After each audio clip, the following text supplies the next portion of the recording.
Ko tīmata te uepu whare o te motu ki te pana i ngā kainoho i o rātou whare i rua pōtaka tāmaki makaurau.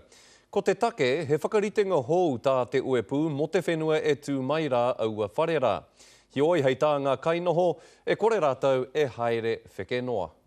Kei te kāinga e tihi, engari anō e tihi atu. People are being bullied out now. We've had 8 families already been evicted. Kei roto a Phyllis i te rōpū kāinga o Tāmaki, he rōpū whakahe i ngā mahi pana tangata i o rātou kāinga i rua pōtaka nei. I tōna tikanga hei te marama o haratua ngā whānau hūnuku atu ai, tioi kua timata ki te kāporeihana whare, te whakahau i ngā whānau, kia neke i naia nei. Although we were ready for it to pick up maybe in February, we weren't ready in December and January. Now we're having to regroup very quickly and get out there again, telling people, don't do it, don't sign, let us come together, we'll support you. Stand up, fight back!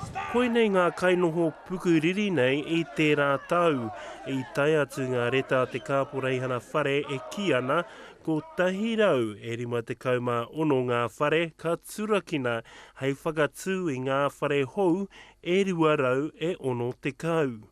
I raro i te mahere a te kāporeihana o ngā whare, he 78 noiho ka whakahokia ki te kāporeihana, he 31 ki ngā rōpū toko i te ora o te hapori, ko te toenga ka tūkana ki te kaunihera me ngā kaihoko kaihanga whare motuhake.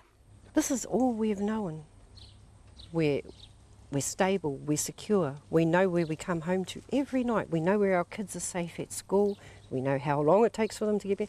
This is our security. A tērā marama hei te 13 ka hui anō te rōpū kāinga o Tāmaki, kia whaika ai rātou i te hapori ki te turaki i ngā mahere a te kāporeihana me te pupuru tonu i o rātou kāinga. Anzac Pikia, Te Karere.